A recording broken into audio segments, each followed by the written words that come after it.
जो लोग गाय खा रहे हैं वो गाय देसी नस्ल की है, और देसी नस्ल की गाय खाने से देवता कमजोर होते हैं।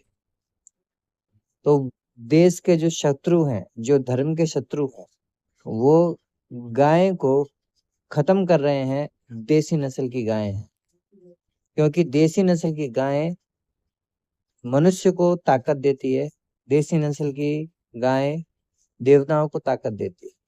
अब यहाँ पे गौर करने वाली ये बात ये है कि देश के इतने बड़े शंकराचार्य भी सिर्फ प्रोडक्टिविटी की बात कर रहे हैं, और देवता कमजोर हो रहे हैं क्योंकि उनकी जो देसी गाय है उसका मीट उसको भोजन के साथ खाया जा रहा है इसलिए।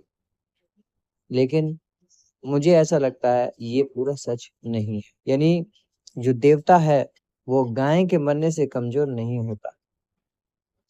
देवता देवता है। धरती लोक पे जो भी प्राणी है वो देवताओं से नीचे ही होता है, इसीलिए वो धरती पर है। अगर वो देवता है तो वो स्वर्ग में ही रहेगा। देवताओं की जगह स्वर्ग में होती है, और वहीं से वो पृथ्वी का संचालन भी करते हैं और प्रक्रियाएं पूरी करते हैं।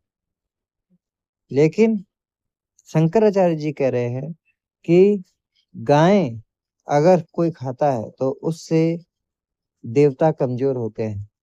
तो ऐसा नहीं है। देवता कमजोर नहीं है, बल्कि देवताओं की जो शक्ति है, जो कृपा है, वो मानव को नहीं मिल रही। वो इसीलिए नहीं मिल रही है क्योंकि धरती का जो मानव है वो प्रकृति से डिस्कनेक्ट हो चुका है। वो गाय से डिस्कनेक्ट हो चुका है। वो गाय को पशु मानता है, जानवर मानता है। वो धरती को रियल एस्टेट मानता है, प्रॉपर्टी मानता है। वो धरती को अलग अलग देश के टुकड़ों में देखता है। इसलिए देश का ये पूरी धरती का जो मानव है, चाहे वो भारत में हो, चाहे वो विदेश में हो, कहीं भी हो, उसकी इस दृष्टि से, इस भोगवादी दृष्टि से, इस आधार्मिक दृष्टि से देवता अपनी कृपा मानव को नहीं देते, क्योंकि ये नियम है। मानव को शक्ति तभी मिलती है जब वो प्रकृति के नियम पूरे करता है, जब वह प्रकृति को अपने से ऊपर मानता है, जब वो प्रकृति को अपना आदर सम्मान देना शुरू करता है। जबकि ऐसा धरती पे नहीं हो रहा है। मानव सिर्फ अपने अहंकार के लिए जी रहा है। वो चंद अपने हाथ से बनाई हुई करेंसी यानी नोटों के लिए जी रहा है। वो अहंकार पे आधारित उस परिवार के लिए जी रहा है जो परिवार कभी भी धरती को अपनी माँ, गाय को अपनी माँ नहीं मानता। इसलिए मानव कमजोर है। गाय के कटने से मानव कमजोर नहीं है। गाय को गाय समझने, उसको पशु समझने से मानव कमजोर है। इस बात को ध्यान से समझने की जरूरत है कि जो मानव है उसे प्रकृति से जुड़ना होगा, उसे अपना नमन दिखाना होगा, अपना समर्पण दिखाना होगा, तभी उसे शक्ति मिलेगी। और उसकी शक्ति गाय में नहीं है, उसकी शक्ति उसकी रीढ़ की हड्डियों में, उसकी शक्ति उसके 7 चक्रों में। जब वो प्रकृति के सामने नमन करेगा, जब वो गाय के सामने नमन करेगा, तो उसके भीतर जो 7 चक्र हैं वो जागृत होंगे, उसमें शक्ति आएगी, और वो समाज के लिए, देश के लिए अपने प्राण न्यौछावर करने के लिए तैयार हो जाएगा। जैसे शिवाजी ने किए, महाराणा प्रताप जी ने किए, और जितने भी क्रांतिकारी लोग हैं उन्होंने अपने प्राण खुशी खुशी निछावर कर दिए, लड़ते हुए मरे। क्यों? क्योंकि वे प्रकृति से जुड़े हुए थे। वे अपने अहंकार से नहीं जुड़े थे, वे प्रकृति से जुड़े थे, देश से जुड़े हुए थे। उनके लिए देश उनकी माता के समान था, उनके लिए गाय माता के समान थी। वो दृष्टि थी, वो भोगवादी दृष्टि नहीं थी, उनकी दृष्टि दिव्य थी।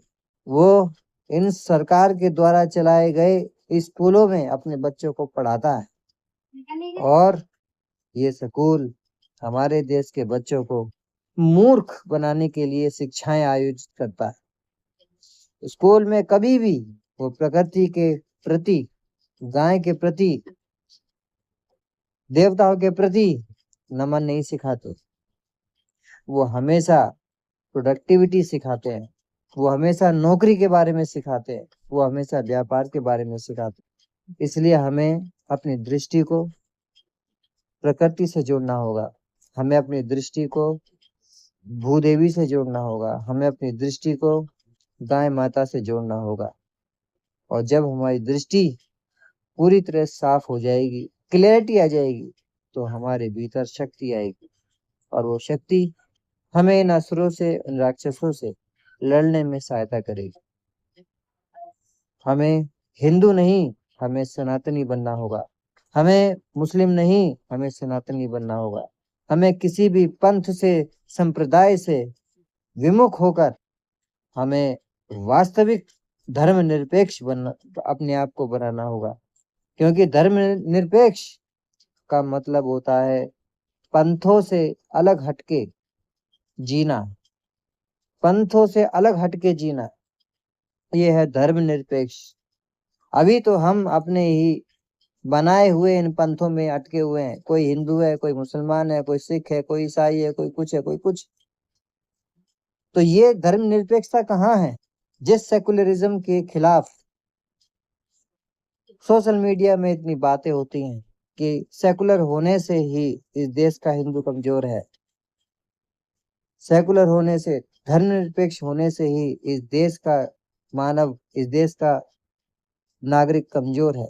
तो मुझे लगता है ये दृष्टि गलत है। सेकुलर का असली जो अर्थ होता है वो है पंथ निरपेक्ष होना, मतलब किसी भी पंथ के पक्ष में ना जीना। ना आप हिंदू बन के जियो, ना आप मुसलमान बन के जियो, ना आप किसी और पंथ के अंतर्गत जियो। आपको सिर्फ धर्म के पक्ष में जीना है। जितने भी पंथ हैं इस दुनिया में, वे धर्म के खिलाफ हैं।